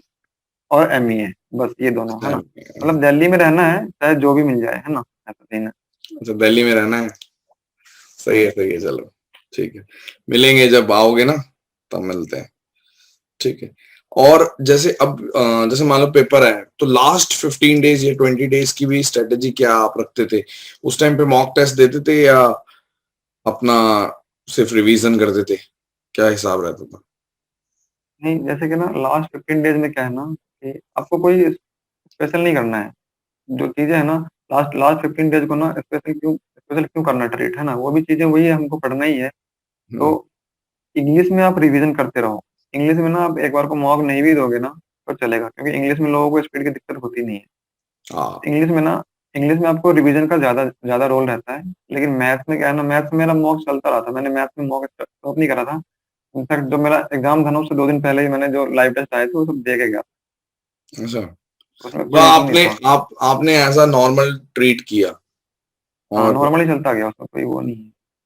ठीक है, मतलब आपने क्योंकि नोट्स भी नहीं बनाए थे तो रिवाइज करने को कुछ रिवाइज नहीं किया लास्ट में? क्या कुछ किए फॉर्मूले वगैरह नहीं, रिवाइज? मैंने ना एक्चुअली में नोट्स बनाए नहीं थे, लेकिन जो बुक पढ़े थे ना, तो बुक में क्या है कि मैं जब एक बार पढ़ता हूँ ना, तो उनको पेंसिल से करता हूँ हाइलाइट, ठीक है? जब सेकंड रीडिंग होती है ना, तो हाइलाइटर से हाइलाइट करता हूँ। तो जब एग्ज़ाम टाइम होता है ना, तो जो हाइलाइटर का पोर्शन है ना खाली, मेरे को वो पढ़ना है, बाकी मैं नहीं पढ़ता हूँ। तो एक एक तरह से बुक ही नोट्स है ना? वो नोट्स बनाए नहीं थे, लेकिन बुक ही नोट्स है इतना। वो मैंने इंश्योर करा था कि मेरे को रिवीजन करने के लिए कुछ तो रहना चाहिए, तो वो कर लिया था वैसे। कितने जैसे एज अ वर्किंग जॉब करते करते भी अगर ओवरऑल देखा जाए तो कितने घंटे पढ़ लेते थे? मतलब अगर जॉब के टाइम पे जो पढ़ते थे उसके अलावा कितने घंटे पढ़ते थे? वो घंटे का ना कोई इश्यू नहीं था, जैसे कि ना मेरे पास टारगेट था कि मेरे अच्छा, को डेली इतना करना है। अब चाहे वो कितने घंटे में भी हो, है ना? तो आवर्स वहाँ पे मैटर नहीं करते थे। जैसे कि मेरे को था कि ऑफ़िस जाने से पहले एक मॉक दे के जाना है, और फिर शाम को खाना खाने से पहले एक मॉक दे के जाना है। अच्छा, तो उसमें आवर्स कितने भी लगे वो कोई इश्यू नहीं था, है ना? चाहे जितने भी आवर्स लगे, एक मॉक दिया, उसको एनालाइज़ किया अच्छे से, उसके बाद फिर अपना बाकी का काम किया। ब्रेक वगैरह लेते थे? और क्या बोलते हैं, महिला मित्र का क्या रोल है? कुछ है महिला मित्र या नहीं? मैंने नहीं, स्टार्टिंग में महिला नहीं मित्र पूछा तो ये इस बार, वरना मैंने जितेंद्र नहीं, से महिला शुरू मित्र का ऐसे तो पूछता। लोगों की उसमें रोल रहता है, क्योंकि जब आप मॉक देते हो ना, जब हाँ, आप कम नंबर आते हैं ना, तो एक फ्रस्ट्रेशन टाइप की आती है ना? हाँ। आप अपनी फ्रस्ट्रेशन वहाँ पे वेंट आउट कर सकते हो कि हाँ, चलो थोड़ा-सा, है ना? भले ही मतलब आप गुस्सा ना करो, लेकिन आपको है ना कि वहाँ से एक एक ना वो पॉजिटिव वाइब्स मिलते हैं कि हाँ, अभी ना ये स्टेज आता है, आप करो तैयारी, अच्छे से आराम से हो जाएगी, है ना? तो रोल तो रहता है, अगर है तो बहुत अच्छा है, नहीं है रहता तो है या रहा, मतलब आपका आपकी लाइफ में रहा? नहीं, रहा है, ठीक है, रहा है। अच्छा ठीक है। तो ब्रेक मतलब किस टाइप का ब्रेक रहता था? मतलब फ़ोन पे ही ब्रेक लेते थे, फ़ोन पे बातचीत रहती थी या किस हिसाब से ब्रेक आपका ब्रेक क्या रहता था? पढ़ते ही रहते थे या ब्रेक वगैरह नहीं, नहीं, नहीं, लेते? नहीं, नहीं। हुँ, ब्रेक ब्रेक तो बहुत ज़रूरी है, ब्रेक बहुत ज़रूरी है। और ब्रेक में क्या है ना कि जब मैं ना मेरे को ब्रेक लेना होता था ना, हुँ, तो मैं तो या तो वेब सीरीज़ देखने की बहुत गंदी आदत है, ठीक है? अच्छा। तो वेब सीरीज़ का जैसे कि एक एपिसोड देख लिया, फिर वो कर दिया, या फिर ना कोई टेस्टी सा खाना खाना है, फिर वही ब्रेक है ना? टेस्टी सा खाना खा लिया और या फिर सीरीज़ देख लिया, वेब सीरीज़ तो देख लिया। खुद बना के या जाते थे बाहर? नहीं, नहीं, खुद बनाने की तो क्वालिटी नहीं है, मतलब बनाने उतना अच्छा नहीं आता है हाँ, ना? तो बगल में ही मतलब जो ढाबा वगैरह है, तो वहाँ जाके कुछ अच्छा सा खा लिया टेस्टी सा, फिर है कि थोड़ा-सा माइंड में रेस्ट मिलता है, सैटिस्फैक्शन मिलती है कि चलो अब थोड़ा-सा कुछ और कर सकते हैं, है ना? हाँ, सही है, सही है। तो सुबह उठ जाते हो आप? या जैसे अब तो हम 4 बजे उठे हैं, तो जब लेकिन वैसे जब अ, हमेशा कैसे उठते जब थे? ना हाँ, जब ना तैयारी का स्टेज था ना, तो टाइम बना हुआ था कि मेरे को 5 से 6 के बीच में उठना ही उठना है ना? क्योंकि आपको है कि 9 बजे ऑफ़िस भी जाना है, तो आपको वो टाइम यूटिलाइज़ करना है और आप तभी कर पाओगे जब आप सुबह उठोगे। तो 5 से 6 के बीच उठना है। अ, लगभग मान लो कि आप ना 7 बजे तक ना इंग्लिश के जो कुछ वो है वो रिवाइज़ कर लिए। जिस दिन मॉक देने का मन नहीं हुआ, उस दिन पूरा टाइम 9 बजे तक रिवाइज़ ही किया। क्योंकि ऑफ़िस 5 मिनट की दूरी पे है, तो अगर मैं 9 बजे भी निकलता हूँ, तो 9:05 पे पहुँच जाता हूँ। आधे पूरा टाइम टाइम आधा घंटे कैसे लग जाता है? मतलब आधे टाइम क्या करते हुए आते हो? नहीं, आते टाइम है ना कि आपको अपना ये श्योर नहीं रहते हो कि आप 5 बजे ही निकल रहे हो। कभी रास्ते में दोस्त मिल गए, तो थोड़ा-सा टाइम लग गया, है ना? हाँ, नहीं तो जाते टाइम तो 5 मिनट की डिस्टेंस है, आप आराम से जाओ, कोई दिक्कत नहीं है। तो उस बीच में अपना सुबह उठना आपके लिए, मतलब आप ना भी चाहो ना, तो आपके लिए मजबूरी है कि सुबह उठना ही पड़ेगा। अगर आपको टाइम यूटिलाइज़ करना है तो, नहीं तो फिर पूरे दिन रिग्रेट रहेगा कि यार आज तो ऐसे ही चला गया। हाँ, वो जैसे आदत एक टाइम मैंने देखा है कि एक बार आदत हो जाती है कि आज कुछ नहीं किया तो डे पूरा खराब सा लगता है। वो होता है, वो सबके साथ ही होता है। लेकिन वो तब होता है जब आप रेगुलर 1.5-2 महीने से कर रहे हो। उसके बाद हुँ, हुँ। ब्रेक लोगे तब अजीब सा लगेगा। अब मान लो शुरू में 5 दिन करा है, छठे दिन ले लिया तो फ़ील नहीं होता। तो ऐसा नहीं होना चाहिए। कम से कम एटलीस्ट आपको अपने आप को 1 महीना देना चाहिए कि 1 महीने तो चाहे आँधी आए या तूफ़ान आए, करना है ना? हुँ। ये तो होना ही चाहिए। और एक बात बताइए, ये जो टाइम टेबल आपने कभी नहीं बनाया, सिर्फ़ टास्क देते थे अपने आप को, वो उस हिसाब से बता रहे हो या बनाते थे टाइम टेबल भी? हाँ, हाँ। नहीं, टाइम टेबल का कोई वो नहीं रहता था, क्योंकि टाइम टेबल बनाने के बाद ना, मतलब इंसान है कि नहीं, एक बाउंडेशन टाइप का फ़ील करता है कि चलो यार मेरे को थोड़ा-सा ना इस टाइम पे पढ़ना ही पढ़ना है। भले ही मेरा उस टाइम पे पढ़ने का मन ना हो, तो हुँ, फिर मैं क्या करूँगा टाइम टेबल का? जब ना, मतलब जब पढ़ने का मन हुआ ना, तब बैठ जाओ, पढ़ लो। हुँ। ऐसे अगर खुद को आप पुश करोगे ना उतना टाइम के अकॉर्डिंग, तो आउटपुट उतना अच्छा नहीं आता है मेरे अकॉर्डिंग तो, है ना? तो मेरे साथ तो यही होता था। थोड़ा ये है, कुछ लोग बहुत ज़्यादा टेंशन लेते हैं, तो जो इतनी ज़्यादा टेंशन लेते हैं, उनसे क्या बोलना चाहोगे? जैसे वो अब उनको ये भी लग सकता है कि भाई आपकी तो सीएचएसएल के थ्रू लगी हुई है, यहाँ तो सीएचएसएल में नहीं लगी। बट आप स्टिल कुछ लोग तब भी समझेंगे पॉजिटिविटी में। क्या बोलना चाहोगे कि इतनी टेंशन लेने की ज़रूरत है? मतलब जैसे आप जैसे 2015 का दिया था, तो तैयारी कब से कर रहे हो आप? कौन से सन मतलब से? वो ना मेरा इनिशियल स्टेज था, मैंने तैयारी करी थी, मैं बता रहा हूँ कि जब मैं 2015 मैंने तैयारी स्टार्ट करी थी ना, हुँ, तो मेरे मॉक में 100 नंबर भी नहीं आते थे। हुँ। भगवान जाने कि मेरे 130 नंबर कैसे आ गए एग्ज़ाम में, है ना? तो उस टाइम पे तो ऑफलाइन मॉक थे ना? हाँ, ऑफ़लाइन थे। पीडीएफ वाली फॉर्म।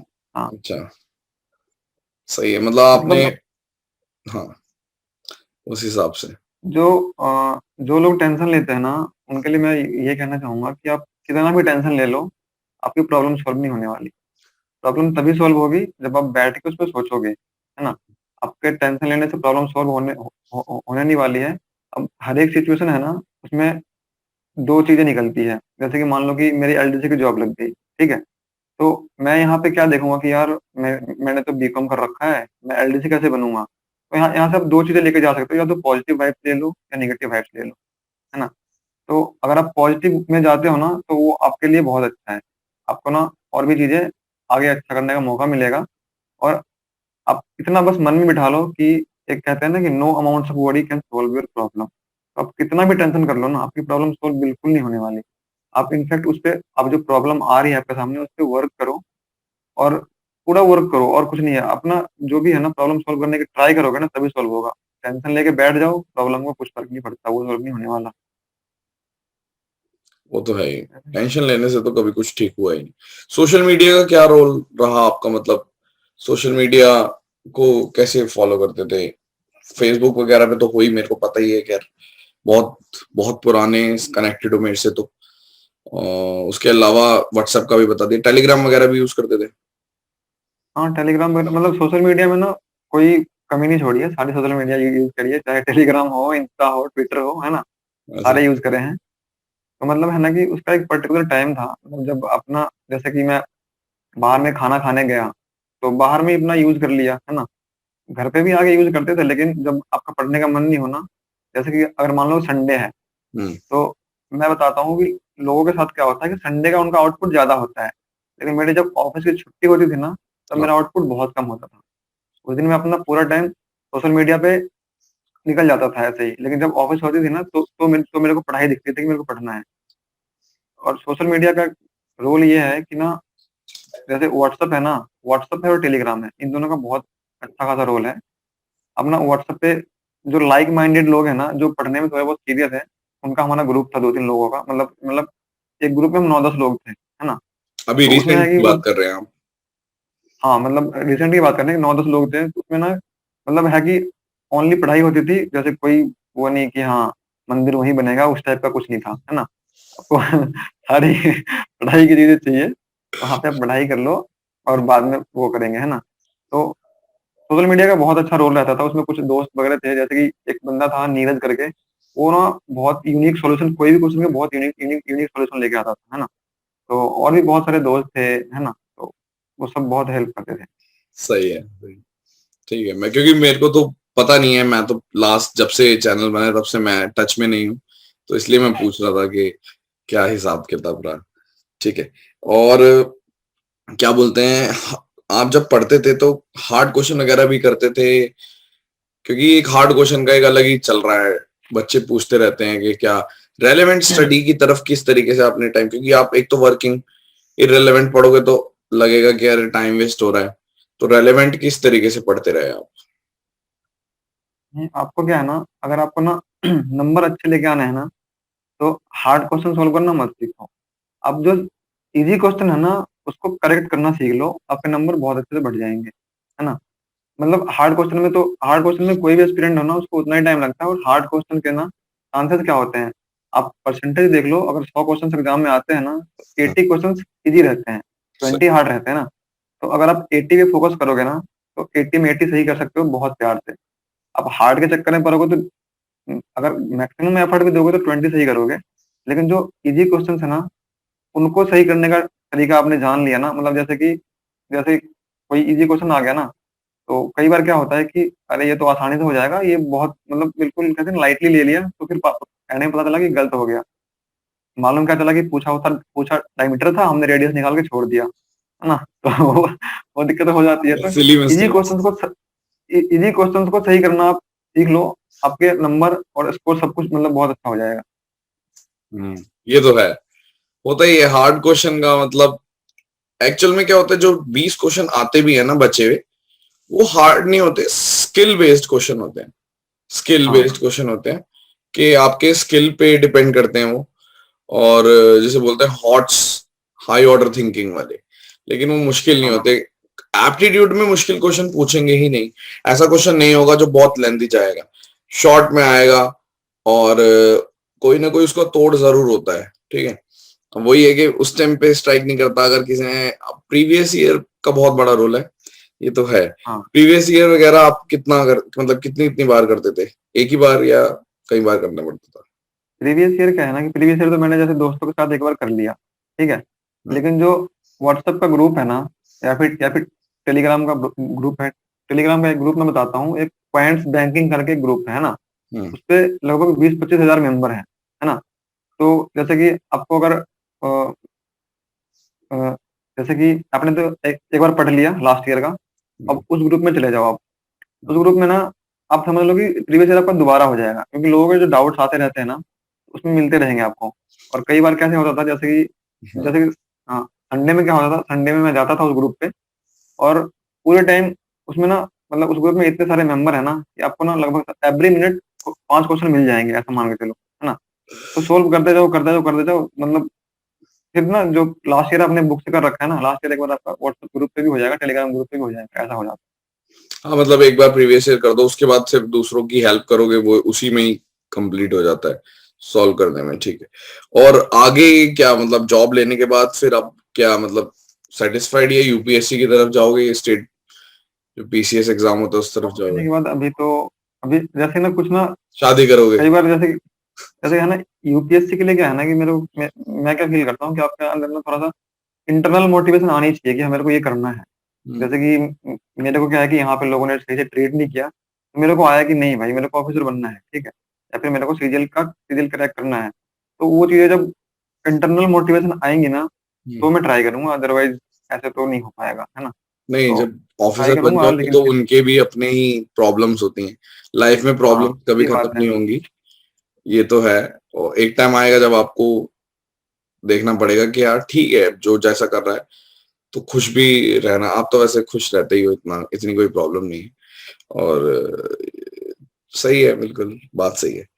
ठीक है, आपने आपने लाइफ में कभी सोचा था कि मतलब आप 14th रैंक ले आओगे, 658 मार्क्स, मतलब बहुत ज़्यादा डिफरेंस नहीं है अगर देखा जाए टॉपर से, और वो भी ये डिफरेंस बिल्कुल ही कम हो जाता, वो मैथ्स का आपका थोड़ा-सा सेक्शन बिगड़ गया क्या? 180s के आसपास स्कोर है, अगर 179 है, 177, तो हाँ, 177.5 के आस-पास है। हाँ, बट स्टिल इसमें और लाए जा सकते थे, कम से कम 15 नंबर और आ जाते, तो फिर बट आपने सोचा था कभी कि 658 आ जाएँगे या इतना बढ़िया स्कोर आप कर सकते हो?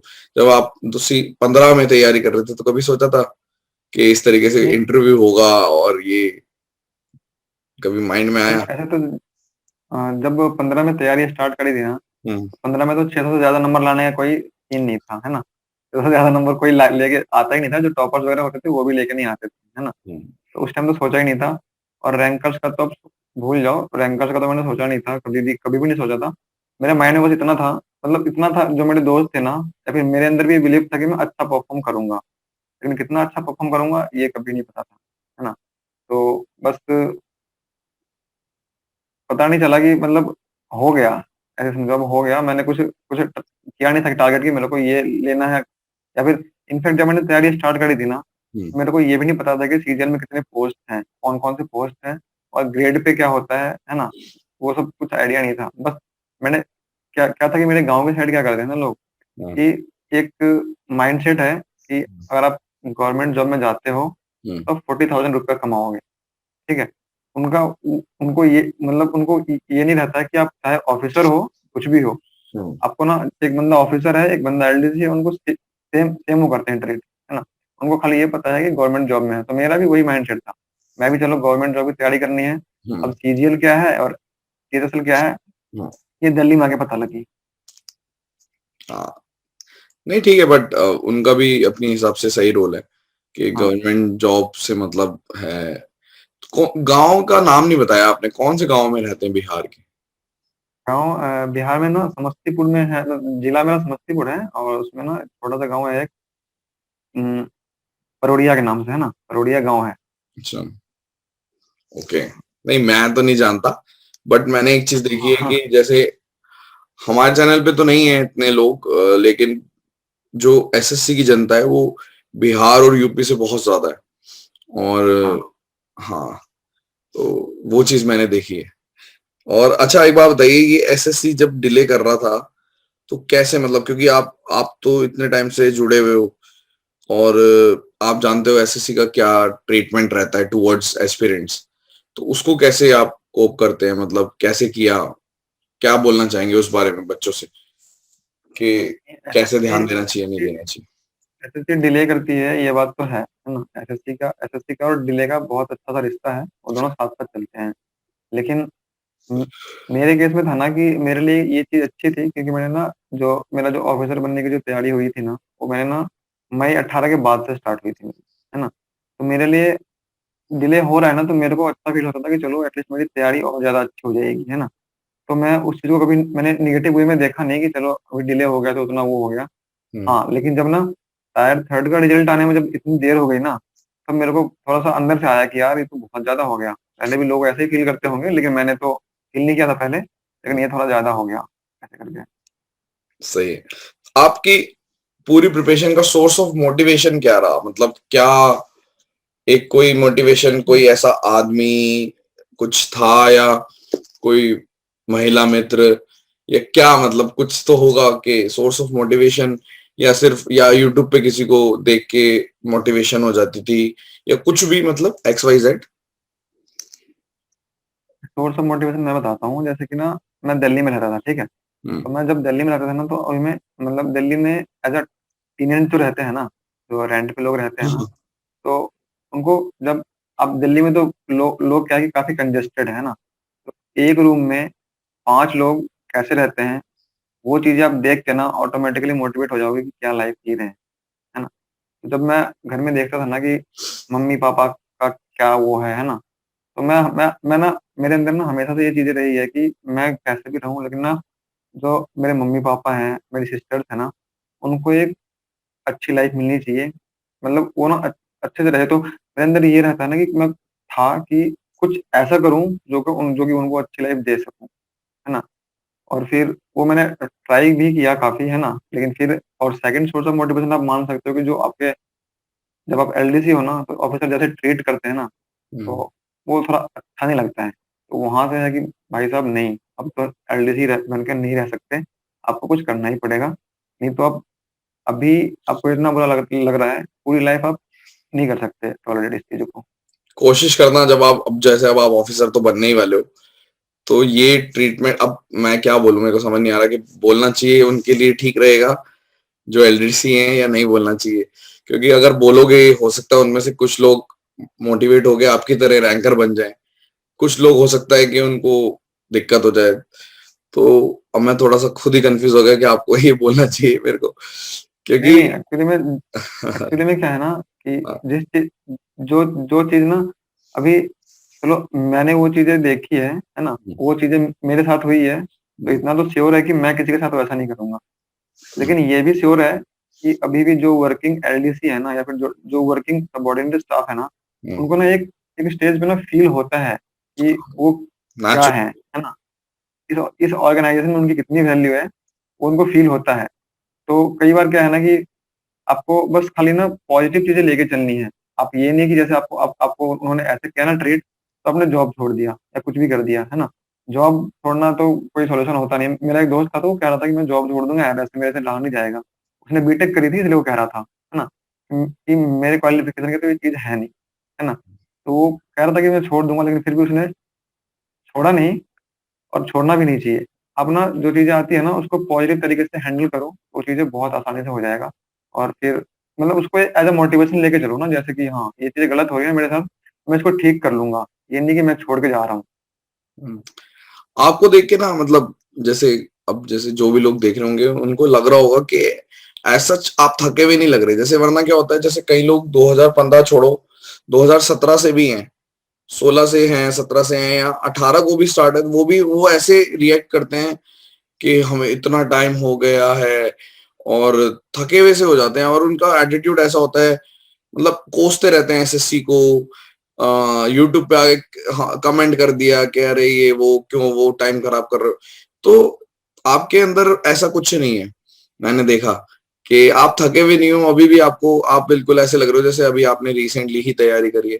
तो वो उसके क्या कोई राज है क्या, मतलब ये बहुत नहीं, अच्छी चीज लगी राग मुझे, देखो पर्सनल मैं बताऊं। नहीं, हाँ। राज तो नहीं कह सकते। ऐसे रहना कि ऐसे लोग तो होते हैं, बहुत सारे होते हैं जो ना आपको मतलब इनफैक्ट आपके अंदर भी ना नेगेटिव वाइब्स भर देते हैं कि भाई साहब इतना टाइम हो गया, आपको कोई फ़र्क नहीं पड़ा। जैसे कि ना मेरे कई दोस्त भी थे ना, तो उन्होंने बोला कि यार इतना डिले हो गया। मैंने कहा चलो देखते हैं फिर क्या होता है ना। तो कह रही तेरा इतना ठंडा रिएक्शन है, लोग ये कर रहे हैं, इतना ठंडा रिएक्शन दे रहे हैं। मैंने कहा मेरे गर्म रिएक्शन से तो ऐसा भी कुछ नहीं होने वाला है ना, अपन क्या ही कर सकते हैं, है ना? तो अपना क्या है कि अपना बस एक टारगेट है, जैसे मैं बता रहा हूँ कि ऐसे मैं ना लोगों को वो नहीं कर रहा उनका, लेकिन मैं ये बता रहा हूँ जैसे अभी यूएफएम का वो हुआ था ना, कैंपेन हुआ था ना, तो कैंपेन में बहुत लोगों ने पार्टिसिपेट किया और बहुत अच्छी बात है, बहुत ज़्यादा अच्छी बात है, ठीक है। लेकिन उस बीच में ना मेरे मेरे खुद के कई दोस्तों ने ऐसा कर दिया कि उन्होंने पढ़ाई ड्रॉप करके कैंपेन में पूरा टाइम लगा दिया, है ना? उनको पता नहीं है कि अगर ईवीएफएम हट रही है ना, तो जो पास करेंगे ना उन्हीं के लिए हटेगी। अगर आपके नंबर अच्छे नहीं हो तो आपको फिर भी फ़ायदा नहीं मिलने वाला है। तो बिल्कुल। अपना आप सब कुछ करो, लेकिन ना सीधी-सीधी बात है, लोग कहते हैं ना कि what goes around comes around. तो आप ना अपने दोस्त अच्छे बनाओगे ना, तो आपको भी अगर पॉजिटिव वाइब्स लाइफ में पॉजिटिविटी मिलती रहेगी। तो चीज़ों को पॉजिटिव लेके जितना चलोगे ना, हुँ। उतना आप उतना बेटर परफ़ॉर्म करोगे और उतना ज़्यादा अच्छा अच्छा कर पाओगे। अपने फ्रेंड्स का मतलब पूरे हमने देखा ट्रेंड ही चल रहा है। फ्रेंड्स का एक बहुत बड़ा रोल रहा है आपके उसमें। आपने फ्रेंड चूज़ कैसे किए? मतलब आपके सारे फ्रेंड्स ऑलरेडी अच्छे थे या आपने फ्रेंड्स वही बनाए या फिर सारे आपके जैसे थे धीरे-धीरे, धीरे-धीरे वो अच्छे लेवल पे पहुँच गए? अब नहीं जैसे मैं आपको होता बताऊँ क्या है जैसे ना कि हमारा जैसे जैसे कि मेरे ना हाँ, बताइए, बताइए। नहीं, हुँ, फ्रेंड्स का तो बहुत बड़ा रोल होता है। जब आप तैयारी करते हो ना तो फ्रेंड्स जो अगर अच्छे फ्रेंड्स हैं ना, तो आप भी बहुत अच्छा अच्छा परफ़ॉर्म करते हो, है ना? तो जैसे कि हमारा क्या था ना कि जैसे एक ना बहुत बड़ा व्हाट्सएप का ग्रुप बन गया, जिसमें ऑलमोस्ट 250 बंदे हैं, ठीक है?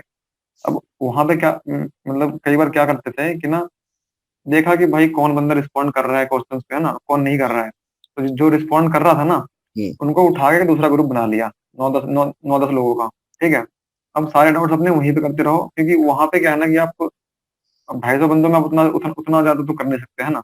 हुँ, जब आप एक ग्रुप में 9-10 बंदे होते हो ना, तो आप फुल्ली फ़ोकस्ड रहते हो कि हाँ, कि वो बंदा क्या कर रहा है, कितना कर रहा है ना? तो वहाँ से चीज़ें ना अब मैं तो यही कहूँगा कि अपना फ्रेंड अपना अपना अच्छा बनाओ और जो ना पढ़ने में आपसे ज़्यादा तेज़ हो तो बहुत अच्छा है ना? क्योंकि वो चीज़ें वो आपको और ज़्यादा सिखाएगा और आप भी सिखाओ, आप अपने से कम वाले को भी फ्रेंड बनाओ, है ना? आप भी सिखाओ क्योंकि सिखाने से कहते नहीं है, शेयर करने से ना आपकी नॉलेज बढ़ती ही बढ़ती है, वो कम नहीं होती है। लेकिन ना एक हुँ, फ्रेंड का बहुत अच्छा रोल होता है मतलब जो फ्रेंड ना नेगेटिव्स है ना, जो हुँ, नेगेटिव वाइब्स दे रहे हैं ना, हुँ, आप उनसे थोड़ा दूर ही रहो, हुँ। वो थोड़ा ज़्यादा अच्छा रहता है। होता ही है ये तो। तो टियर 4 के लिए पढ़ रहे हो या ज़रूरत नहीं है कुछ भी करने की? नहीं, अभी तो मैं ऐसे एलडीसी का काम कर रहा है, तो टियर 4 में उतने ज़्यादा इश्यूज़ आएँगे नहीं, है ना? कुछ भी नहीं क्योंकि आएगा। हाँ। 2 साल तो अभी एक्सेल शीट पे ही काम करी है ना, और हुँ, पावर पॉइंट थोड़ा-सा कर लेंगे, हुँ। कहीं पे ज़्यादा इश्यू नहीं लगता। तो अब लास्ट में आप कुछ बताइए कि क्या कहना चाहोगे? ओवरऑल कुछ ऐसा बताओ जो मैंने ना पूछा हो लेकिन आप शेयर करना चाहते हो? क्योंकि एज़ सच मैं तो इम्प्रॉम्प्टू इंटरव्यू में विश्वास रखता हूँ। मतलब हमने कभी मतलब मैंने वरना पहले से कुछ हमने डिस्कस नहीं किया और आपने देख ही लिया जो मन में आया पूछ रहे हैं और साइड में बस जो बच्चों के क्वेश्चन है उनका एक अलग से लिखा हुआ है ताकि वो भी चलते रहे। तो आप कुछ ऐसा बताओ जो मैंने ना पूछा हो और आपको कुछ शेयर करना हो, किसी भी बारे में एक्स वाई जेड कुछ भी अगर मन में है तो बताइए? नहीं ऐसा तो कुछ मन में अभी आ नहीं रहा है, लेकिन ना अभी जो सीजीएल 19 के एस्पिरेंट है ना, उनको हुँ, मैं ऑल द बेस्ट कहना चाहूँगा कि आप अपना अच्छे से एग्ज़ाम दो। हाँ, एक चीज़ ये है ना कि जब आपके मन में ना पता है फ्रस्ट्रेशन कब आती है या फिर जो आपका परफॉर्मेंस है ना, वो कम कब होता है, जब ना आप ना अपने जो एफर्ट्स है ना, उनको ना कॉन्सिक्वेंसेस से रिलेट करते हो कि हाँ, कि मेरे को ना जैसे कि जब मैं बताता हूँ मेरे साथ क्या होता था कि खुद जब मैं सोच के बैठा था ना कि आज के मॉक में ना 190 नंबर लेके आने हैं, ठीक है? हुँ, उस हुँ, दिन मेरे 150 नंबर आते थे, ठीक है? और जिस दिन मैं कैजुअली देता था मेरे को कुछ करना नहीं है ना, उस दिन मेरे 190 नंबर आ जाते थे। तो आप ना अपना जो एफर्ट्स है ना, उसको ना आपको ये तो चीज़ है कि रिज़ल्ट सबको चाहिए, लेकिन ना अपना रिज़ल्ट को माइंड में लेके मत चलो, जो प्रोसेस है ना, प्रोसेस को फ़ॉलो करते चलो, उसके बाद आप जो चीज़ें हैं ना आपके आपके उसमें आ जाएगी सारी, आपकी लीग में सारी आ जाएगी, आप आराम से कर लोगे। लेकिन चीज़ों को ना अपने कॉन्सिक्वेंसेस से रिलेट मत करो। पहले सोच के मत चलो कि मैं 190 लेके आ जाऊँगा, 180 लेके आ जाऊँगा, कुछ भी लेके आ जाऊँगा। अपना बस प्रोसेस फ़ॉलो करो, रिलीजियसली फ़ॉलो करो, अच्छे से फ़ॉलो करो, रिज़ल्ट आपके फ़ेवर में आराम से आ जाएगा। हुँ। जैसे आप जैसे होम आप बिहार से हैं या बिहार और यूपी से जो होते हैं, मैंने जो ऑब्ज़र्व किया मतलब मैं अब अपने से रिलेटेड पूछना चाहूँगा कि उन लोगों को थोड़ा ये रहता है कि एक तो हिंदी में क्वेश्चन चाहिए होता है मैथमेटिक्स में और थोड़ा वो अट्रैक्ट होते हैं जो लैंग्वेज अब जैसे मेरी लैंग्वेज थोड़ी आप तो खैर दिल्ली से हो, तो आपको पता ही है कि मैं इतना देसी नहीं यूज कर पाता। तो मतलब उनसे क्या कहना चाहोगे आपके, जैसे आप तो चलो हमें फॉलो करते ही थे, तो उनके लिए कुछ है एडवाइस? मैंने देखा है फिर वो रिलीजियसली फॉलो नहीं करते और बेचारे गलत डायरेक्शन में जा रहे हैं और परेशान हो रहे हैं, लगे पड़े हैं। जब तक उन्हें समझ में आता है तब तक बहुत टाइम निकल जाता है। अभी क्या है ना कि हम्म। मैंने जो देखा है, बहुत सारे लोगों को क्या करते हैं ना कि प्रोसेस क्या है सबको पता है, ठीक है? सबको पता है कि मेरे को ये पढ़ना है, इतना पढ़ना है, ऐसे करना है, लेकिन जो कहीं चीज़ें लैग कर रही है ना, वो इम्प्लीमेंटेशन में कर रही है। उस चीज़ को सही से इम्प्लीमेंट नहीं कर पा रहे हैं, हम्म। तभी रिज़ल्ट उतना फ़ेवरेबल नहीं आ रहा है ना? तो अपना जो प्रोसेस है ना, उसको इम्प्लीमेंट करो अपने उसमें। एक अभी जो आपकी एज है ना, उसमें आप डिसिप्लिन आराम से फ़ॉलो कर सकते हो, ठीक है? आपके अंदर जो जोश है ना, वो जोश अभी कभी नहीं आएगा आगे, इस मतलब जैसा जोश अभी है ना, वैसा जोश कभी आगे नहीं आएगा। अभी इस जोश को ना सही तरीके से यूज़ कर लिया ना आपने, तो बहुत अच्छा रहेगा। हम्म। और जो लोग ना यूपी, बिहार से आते हैं, जो हिंदी मीडियम के स्टूडेंट, ठीक है? हम्म। मैं हिंदी को डिमीन नहीं कर रहा हूँ, हिंदी बहुत अच्छी लैंग्वेज है ना? इनफैक्ट मैंने भी बहुत पढ़ाई करी है हिंदी में, लेकिन मैं आपको ये चीज़ें कह रहा हूँ कि दुनिया में ना बहुत अच्छी-अच्छी चीज़ें आप मिस कर रहे हो जो इंग्लिश में है ना? तो आप ना इंग्लिश अब जितना हो सके ना, भले ही आपको जैसे हिंदी मातृभाषा है, जानते हैं कुछ लोग थोड़ा-सा वो अपोज़ करते हैं कि ये आप क्या कर रहे हो, लेकिन ना अपना इंग्लिश को अपने अंदर वो करो, है ना? इंग्लिश लर्न करो, इंग्लिश सीखो, क्योंकि अब बहुत अच्छी-अच्छी चीज़ें हैं ना जो मिस कर रहे हो। हम्म। तो इंग्लिश आप जितना जल्दी इंग्लिश में आ जाओगे ना, हम्म। आपके लिए बहुत अच्छा रहेगा। हिंदी हिंदी भी फ़ॉलो करो, लेकिन आपको ना इंग्लिश भी थोड़ा-सा अच्छा कर लो अपना, तो हाँ, एग्ज़ाम में भी करोगे कंफर्ट परफ़ॉर्म, जोन हिंदी है वो जो है ना। एक्सेप्टेबल है, बट इंडिया के अंदर अगर अच्छे लेवल पे सरवाइव करना है तो इंग्लिश आनी चाहिए। एक्चुअल में क्या है, जैसे मैंने वो शायद कहाँ सुना था, कपिल शर्मा में सुना था, मनोज वाजपेयी ने भी बोला था कि इंडिया के अंदर इंग्लिश को एज अ स्किल ट्रीट करते हैं। वो एक हुँ, भाषा नहीं है, मतलब एक भाषा के तौर पे ट्रीट नहीं किया जाता। तो ये मुझे भी लगता है। और ऐसा नहीं है कि आपको अंग्रेज बनना है, बट इतना होना चाहिए कि अगर कोई इंग्लिश में बात कर रहा है या लिखा हुआ है, एटलीस्ट आप उसको समझ पाए थोड़ा बहुत, है ना? एटलीस्ट समझ तो जाए आप। अगर हाँ, रिप्लाई नहीं कर सकते, रेसिप्रोकेट नहीं कर सकते उस चीज को, तो इतना होना चाहिए। तो बहुत ही मजेदार मुझे लगा। और शायद लोगों को पता नहीं है कि इस इंटरव्यू के लिए भी कितना स्ट्रगल कर रहे हैं हम, कितने 2-3 दिन से नेट नेट का इशू आ रहा है, ऑफिस में ट्राई कर लिया आपने हर तरह से, और तो फिर हमने रात लेट नाइट भी ट्राई कर लिया, तब भी नेट नहीं चल रहा था ढंग से। तो अब अर्ली मॉर्निंग में अब अब मैं तो ये भी श्योर नहीं हूँ कि अब ये वीडियो सेव होगी या नहीं। भगवान का नाम, माँ काली का नाम लेके सेव करते हैं और बच्चों के अच्छा। सामने फिर बताते हैं। ठीक है, तो मैं थैंक यू बोलना चाहूंगा, thank you so much Pankaj यार। और आप तो मेरे फ्रेंड की तरह ही हो और भाई की तरह ही हो, ठीक है? क्योंकि मैं आपको पता ही है कि कब से जानता हूँ मैं आपको, और आप भी मुझे कब से जानते हो।